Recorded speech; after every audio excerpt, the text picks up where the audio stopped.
What it is, good people. Hey, y'all.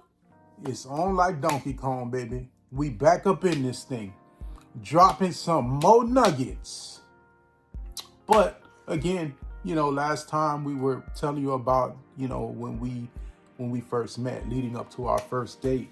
So, right, just fast forwarding again, like we talked, her friend got involved, things start accelerating. Because again, like we say, we both were just like reserved. Like, okay, I was playing zone, and then she started playing double zone. I would play double zone, she would play triple zone. So we was kind of teeter-tottering. But again, her God used her friends to accelerate things. So fast forward, I had the spread laid out on the first date. My pockets was hurting, my pockets was short. I used my creativity to use my whatever I had in my resources to cook food, to make, make the apartment beautiful, to make it romantic. And mind you, so first date, she came through the door, we broke the butterflies.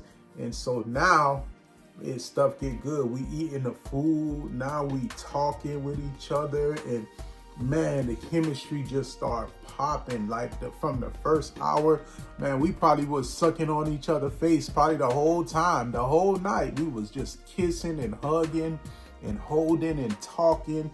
It was getting deep. It was getting real deep.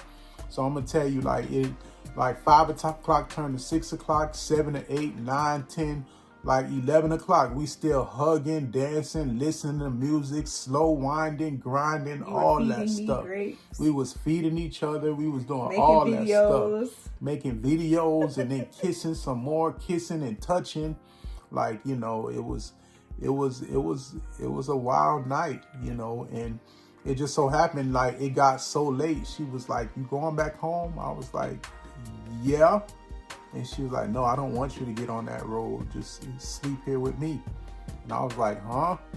I was like, "Oh, good Lord." I was like, But in my mind, I didn't want to go there. And she didn't want to go there either. We talked about that. She was like, "Listen, I honor my celibacy vow to God. So we're not going to cross this line." So we laid in the bed and everything was cool. I wasn't pressed to have sex with her. She wasn't pressed to have sex, but we laid, we cuddled each other, we spooned, and that was it. And then I woke up in the morning, I was like, "Oh my God, like, where am I?" I think that's the first time in my life, like, I woke up, it wasn't no one night stand, and I was like, "Wow, I'm here." So that first night, and we woke up, we got breakfast, and then so I just couldn't leave. I was there. And then too, she was working from home. So mind you, we met on a Saturday. It's Sunday. And I'm like, okay, I'm gonna go home. But baby, that love, that affection, that chemistry was so heavy. Monday morning, I'm still there. Monday morning, I'm still there. Tuesday morning, I'm still at her house. And listen, nothing ain't go down sexual. But we were just having intimate moments, sharing romance, just sharing our hearts, talking like we couldn't stay away from each other. So I think I didn't leave until like the 4th or 5th day. I stayed nearly a week at her house. And mind you, she had a roommate too. I was talking with her roommate too. And like, we all just fell in love with each other. And it was just so natural. It was so good. And, again, that night was so beautiful. I'll never forget it. I couldn't go home.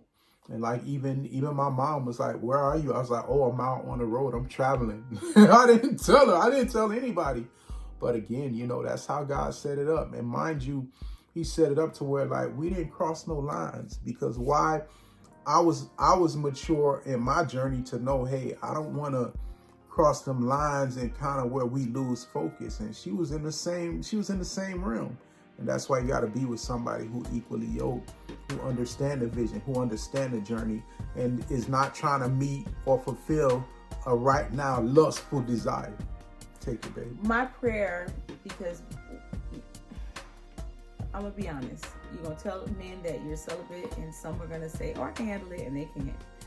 Or someone's going to say, "Well, no, you're celibate, I'm not." Or it just doesn't work, okay? And my prayer was, Lord, send me somebody who's already on this journey, because it was just a lot. So when he told me that he was practicing celibacy, I said, thank you, Lord. But I want to go back because, you know, he's a guy and I'm a girl and we like details. So I give him this hug. I fall in his arms and it just feels like home. Everybody disappears. They leave my husband and I in the room together. We're eating. The food is amazing, okay? Then he starts to feed me grapes. And everything was so sensual. Now, I hadn't been touched in a while, okay? Let's go there. And everything was super sensual.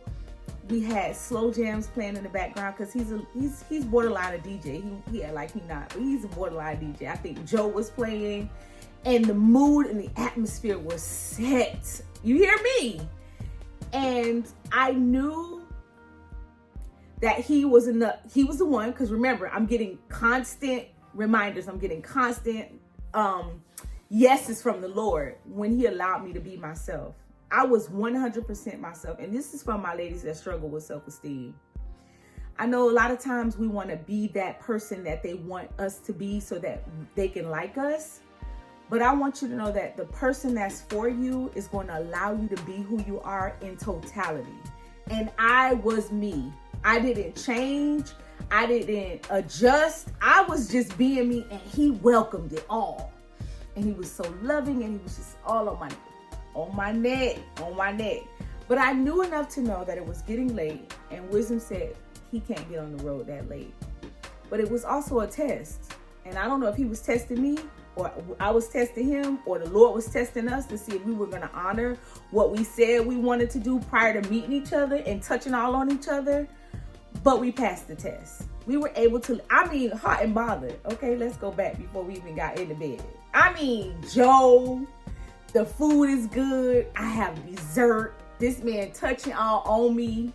I don't think he did all of that, but we were very sensual. And we laid in that bed and we honored our vow to God. And I believe when you are faithful and when you are obedient, God honors that and he blesses it. And he honored it. We laid in that bed for, we didn't even do anything until we got married, to our honeymoon night, which is another thing I got to tell y'all ladies about that. But, he honored your obedience. Are you going to do what you said you're going to do before I send you the blessing? And when you get the blessing, will you still do what you said you were going to do because you love me enough? You understand? And sometimes we get blessed and we're like, all right, God, bet that up. See you later. And God is like, I knew this Negro was going to do that. But I really and truly feel like he honors and he continues to honor, because this has been a faith journey. Yeah, even how we got here, we'll get there. But like, I think he honors when we take that leap of faith and when we trust him in in all things. So yeah, so I was like, y'all, he gonna stay tonight. And he was like, girl, you punching him tonight. I was like, nah, man, I ain't doing it. It was like, yes, you are. So they so excited and everybody want to know what happened the next day. And I'm like, no, we didn't have sex. And I remember you saying, you said, I have willpower or something you said. I forgot the actual words you said to me. You was like, I can handle this. And I was thinking, wow, because how many men you know, after doing all that kissing and hugging and touching, is going to lay in the bed with you and not touch you? He did not touch me in that way. We did not go there at all. And again, to me, it was just another confirmation. Like, this is, this might be the guy. Because I knew the journey, I knew, like the celibacy stripped me of that part of my flesh to where I could control it. And that's what a lot of people need to realize. Control. That's what you said. Once you start fasting from doing certain things in your body and your flesh, you get power over them. Yes. So I got power over my lustful, promiscuous ways, and that's how I was able to focus and tune in and just focus on knowing her.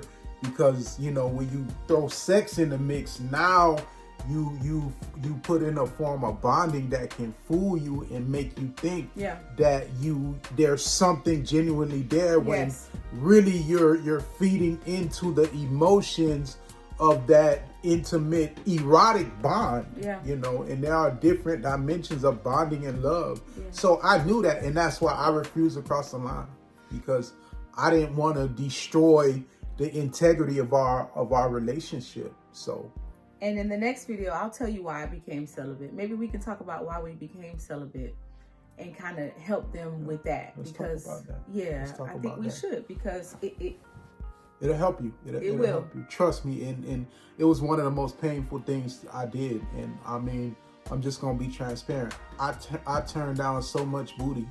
And I'll tell you, when you start making up in your mind that you're gonna be celibate, men or women, that's when they gonna start coming at you. And that's what was happening to me on the dating apps. And it was kind of weird. And I'm like, man, I never turned down poom poom. But it's like I knew, like, when I lay with this woman, I feel bad. I feel horrible. You know what I'm saying? Like, and the relationship start getting weird. So I knew what I was gonna reap from it. So good.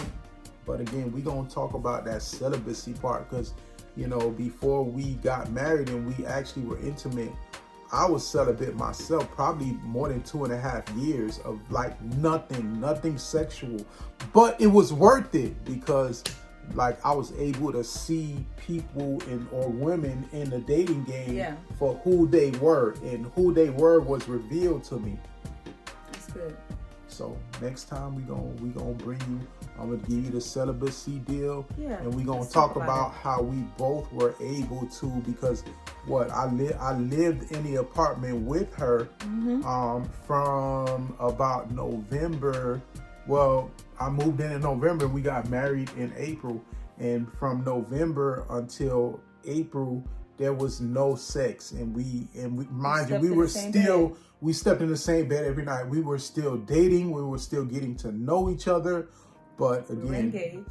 Yeah, we got engaged on the second date. But I tell you about that's another story. That's another nugget. But again, next time we gonna talk about the celibacy journey. Yeah. And how to break your flesh, and how to get into a place where, you know, your flesh part of you don't take control. Yes. That's what we're going to talk about next time. Yes. So thank you for watching. We appreciate you guys. If this is blessing you and you know somebody else who this will bless, we're not asking for an offering or anything like that. We just ask that you share, you like and subscribe, and join the family.